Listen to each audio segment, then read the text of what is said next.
Hey everyone, how's it going? Welcome to another installment of my Sunday Miscellany videos.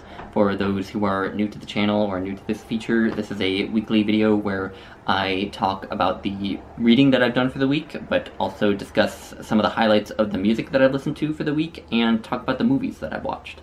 And I always start with the music, and I always leave a playlist of some of the highlights from the music that I've listened to in the week, so look for that in the description.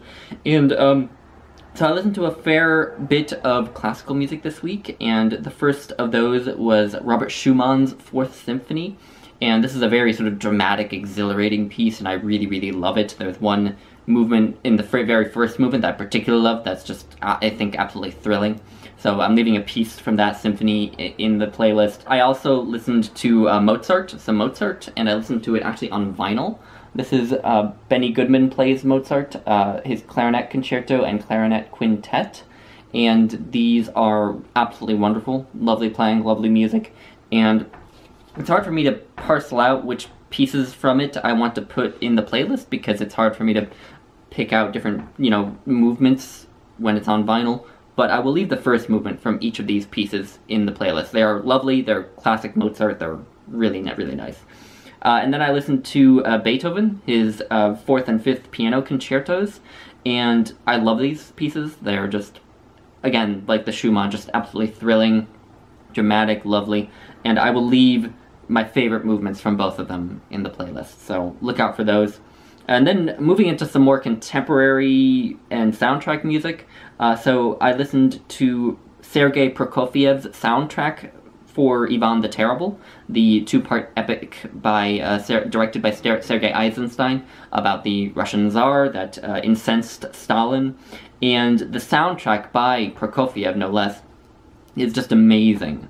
It's, atmospheric and angsty, but also dramatic and subtle, I think. And I haven't listened to that much Sergei Prokofiev. I went to see his ballet, Romeo and Juliet, live, and it was incredible, but I haven't listened to much else other than that. But this soundtrack really has me excited to listen to more Prokofiev, because it's just amazing. My favorite piece is from the Dance of the Oprichniki, and this song that the Oprichniki sing together. The Oprichniki were Ivan the Terrible sort of secret police, and there's this one scene towards the end of the second part of Ivan the Terrible where they are all sort of singing and dancing and drinking this song together, and the song is just really fascinating because it's kind of like upbeat and it sounds kind of like a party song, but there's just such a menacing dark undertone to it as well, and I'm so fascinated by it. And yeah, so undoubtedly Prokofiev has to be a brilliant composer if he can do something that subtle and interesting with music. So I'll be listening to more Prokofiev, hopefully.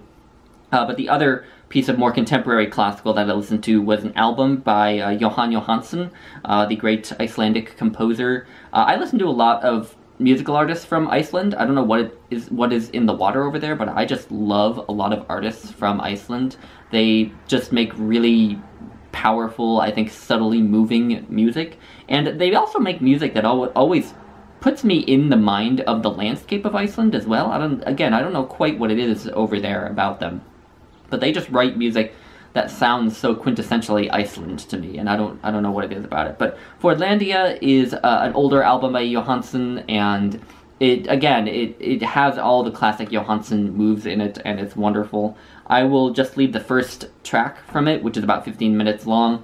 It was right at that first track that made me realize I was going to love the album, and I did end up loving it. I liked every single song on the album. You know how you can like songs on Spotify? I liked every single song on that album, and that's not common for me. So a great album, but I'll leave the one track. And then some jazz. I listened to the Hank Mobley Quartet by the saxophonist Hank Mobley and other musicians, of course. And his album was also wonderful. I liked, I think, all but one song on it. And I am going to include my favorite song, which is called My Sin, which is a very kind of slow, angsty, atmospheric piece with, of course, brilliant saxophone, and that's my favorite kind of jazz, so that's going to be in the playlist. And then lastly, I have a pop piece, and obviously when I say pop, I don't mean like Britney Spears, I mean just basically anything that's not classical or jazz, and the pop piece is by Alex G, a great singer-songwriter, American singer-songwriter. And I listened to his album, House of Sugar, and it's absolutely marvelous album. I've been listening to songs from it all week, and I'll leave my personal favorite song called Southern Sky in the playlist, as well as one or two others. So that's the music, that's all the music, so check out the playlist if you are interested in any of that. But moving on now to books, it feels like it's been a big reading week, even though I actually haven't finished that many books. But anyway, the main highlight of my reading week was reading the Communist Manifesto. Finally, after all these years, I read the Communist Manifesto, which I wanted to read for so long. And I read it in the Penguin Classics edition with the old translation from 1888 by Samuel Moore, and a long introduction and notes by Gareth Stedman Jones. And I mean, the manifesto itself is like 40 pages of a volume that is almost 300 pages. And, you know, I would recommend that if you're going to invest in this volume, just read the manifesto and then read the introduction, because I think having read the manifesto will put the introduction in more context and make a lot of things in it a lot clearer. But the introduction is like 180 pages long, and it's basically kind of a crash course on Marx and Engels' thought that led them to what is contained in the Communist Manifesto. And you know, the intro is very long, and it does, I think, at times bite off a bit more than it can chew in terms of explaining Marx's thought and the history surrounding the writing of the manifesto. I think that all of that is really interesting, but it kind of requires a book unto itself, and a much longer book than this. But ultimately, I think it is informative. It does sort of put the manifesto in its context. It tells you some of the influences. You know, I jotted down some names of some other books to read from it. And yeah, so I think it was useful, but they do kind of read like university lectures, which probably isn't the tone you want to strike if you're just trying to do a casual introduction to a book. But in terms of the manifesto itself, you know, if you're not going to read the intro, if you don't like the intro to this volume, then just read the manifesto itself, because it is incredibly powerful. It's not at all dense. It has a really, I think, thought-provoking critique of capitalism, whether or not you agree with it. I think it's something that everyone should grapple with and read at some point, because, you know, it's arguably one of the most influential texts of all time. So I think I definitely recommend you read the manifesto, just because it's so short and really not at all difficult to read, and because it's been so influential. But I'm not going to review it in any kind of depth here, because I think I have a couple of videos in me about this book, and I've actually been being good about recording some other videos lately. I have some that are scheduled to post this week and next week, and so I do think I will get around to recording some videos about the Communist Manifesto, and I'm quite looking forward to it. So look out for further thoughts on that. I also want to talk about an essay from In Search of Our Mother's Gardens by Alice Walker, which I've sort of been chipping away at. I'm about halfway through the book now, and I'm still really enjoying it. So there are a lot of really, I think, very interesting essays in it, and a lot of really good stories as well. There are some pieces that are more sort of memoiristic or journalistic stories rather than necessarily essays, and those are really good as well. But the essay that I wanted to just touch on here is called Lulls, L-U-L-L-S, and in it, Alice Walker reports meeting with several black people who moved back to the South after having moved away from the South to the North. And she kind of talks about this idea that the North is a more hospitable place for African Americans, because supposedly racism isn't as strong there, and supposedly there are more opportunities there for black people. And some of that may be true. Certainly history does suggest it, but the stories that she reports in this essay kind of go against that. They suggest that, you know, for one thing, racism is very much strong in the North. It just manifests slightly differently. But for another thing, the community in the South, the community of black people, is much more communal, I guess, much more unified, whereas in the North it's very fragmented and broken up. And so she kind of makes this case that while there may be more economic opportunities in the North, the communal opportunities and just the sense of community is much more hospitable in the South, even given some of the other conditions there. And I thought that was a very interesting and important perspective. Anyway, so that is still a very interesting essay collection, and I will be continuing to chip away at it in the month of April. I also want to touch on the poetry of John Donne. I have been reading it in this Norton Critical Edition, which I found at a thrift store the other day. It's edited by A.L. Clements, and so it doesn't have all of this poetry, but it has a lot of it, and also has a lot of critical essays, a lot of footnotes that are very informative and helpful. And I have read John Donne in the past. I have actually read quite a bit of his poetry, and I wouldn't have previously called him necessarily a favorite of all time. I admire a lot of his poems. There are a couple of individual poems by him that I would call favorites, but I found him in the past to be a little bit dense, a little bit difficult, sometimes a bit obtuse. But on this reading, I just opened and read the first page of this book, and right from the first poem, the poetry is just blowing my mind this time around. I don't know, something has clicked, and I'm just getting John Donne so much better than I was before, and I'm just loving every single poem. I think they're just full of incredible ideas in terms of phrases and images, and yeah, they're just so good, and complex still. I mean, I'm not saying that now suddenly he's easy, but I am just ready to form a whole new relationship with John Donne, and I'm loving his poetry this time around. So I'm loving that. But to talk a little bit more about my TBR for the week.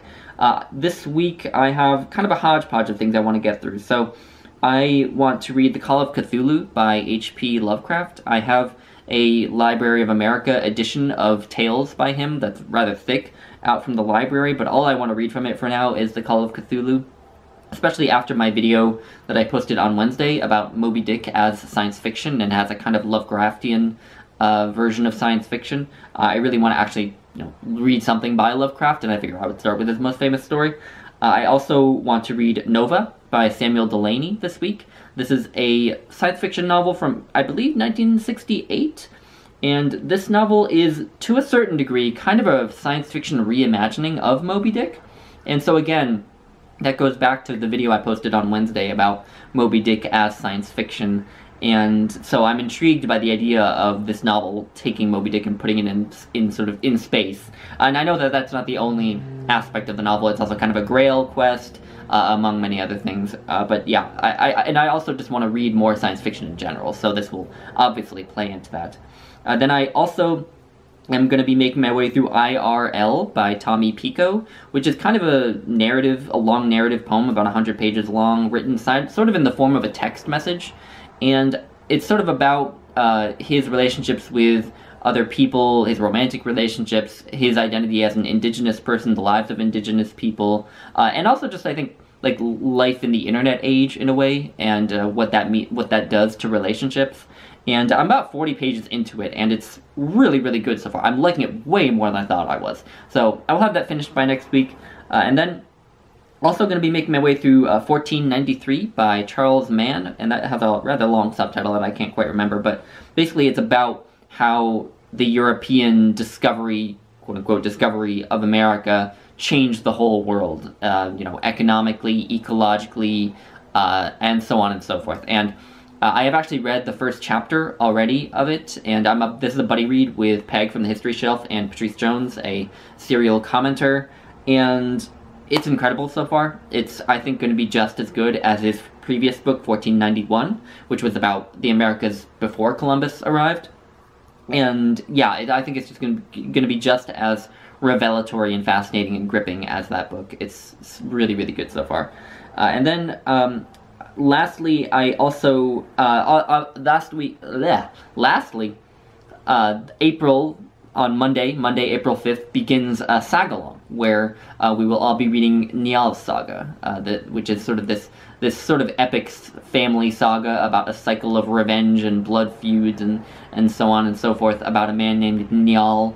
And so I will be reading that this week, the first 70 chapters, or the first 40 chapters, sorry, first 70 pages, first 40 chapters.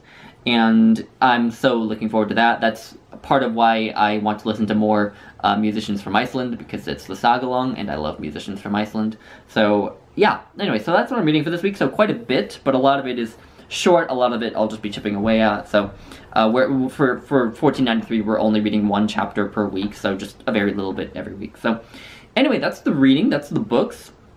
I will move on now to the films. The first film I want to talk about is the one that I watched with Jason from Old Blues Chapter and Verse. He and I host a film club every Wednesday, and this week we watched I'm Thinking of Ending Things, directed by Charlie Kaufman. And I don't want to say too much about what this film is about, because I think it's a good film to experience without quite knowing what it actually is about, because there are a few revelations, especially towards the end, that really change your perspective on everything that happens before them. And so it's definitely a film to rewatch, to rewatch and be very attentive while watching. But it is just enigmatic and complex and beautiful cinematography.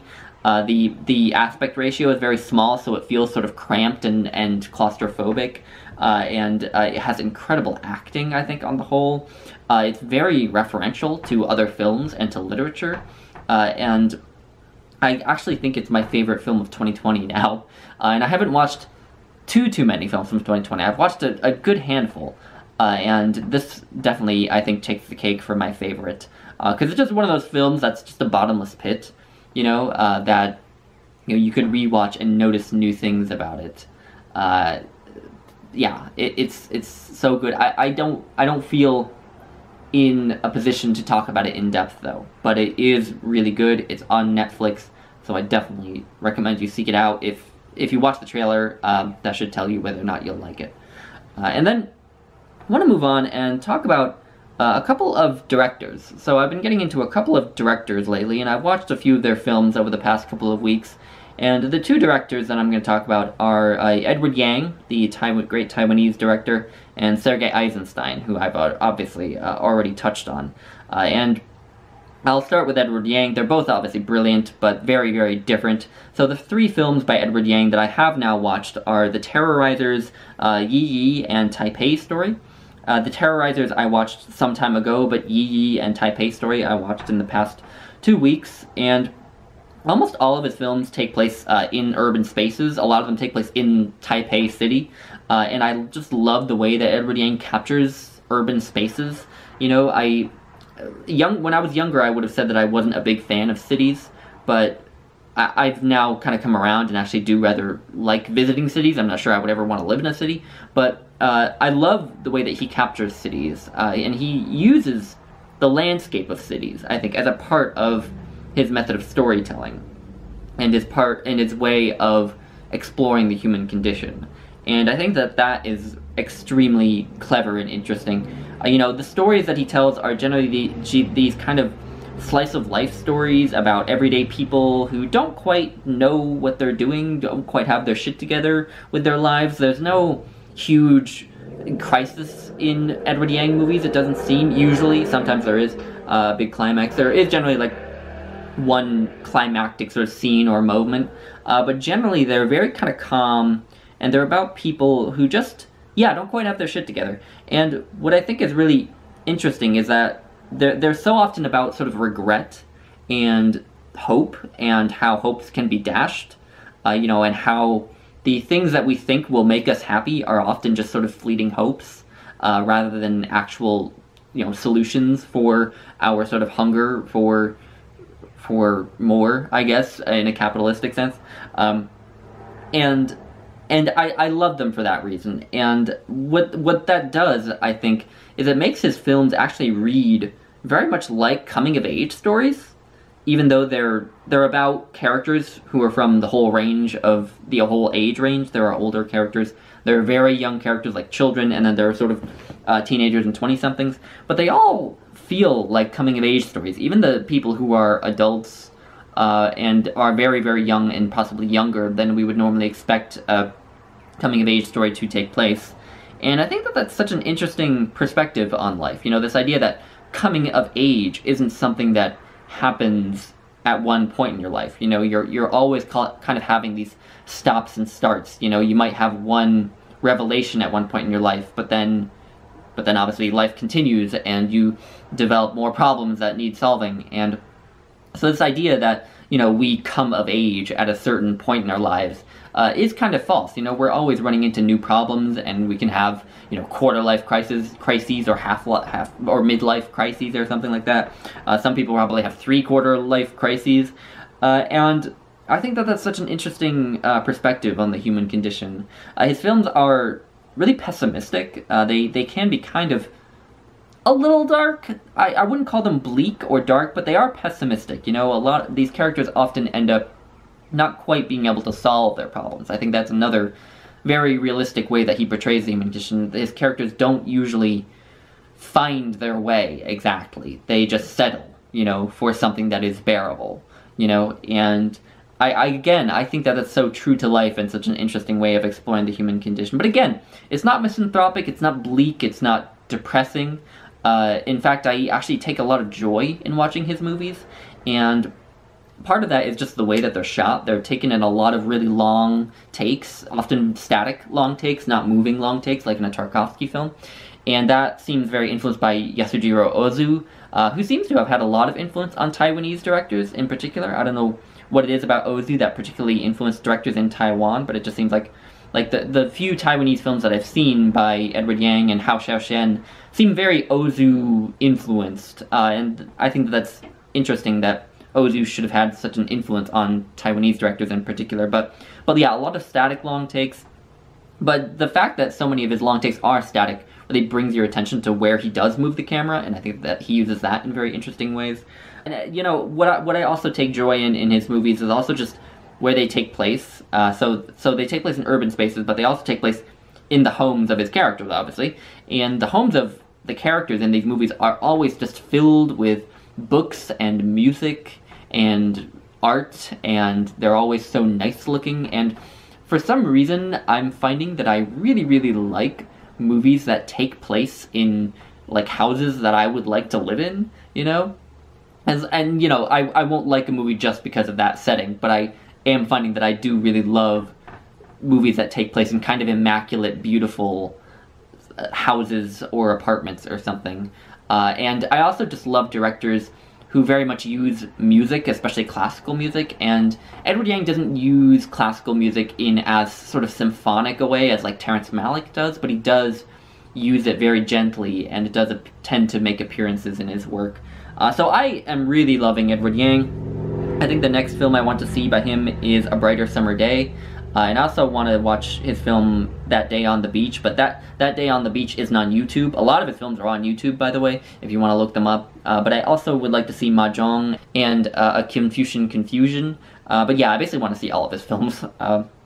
So that's Edward Yang. Now I'll move on to Sergei Eisenstein. And so this is the sort of legendary Russian director. So I watched 3 of his films this week, and I watched part 1 of Ivan the Terrible and part 2 of Ivan the Terrible. You might count those as one movie, but they are technically 2 movies. They were made separately. And then I watched Battleship Potemkin. And I love Sergei Eisenstein. I was not expecting to love these films as much as I did.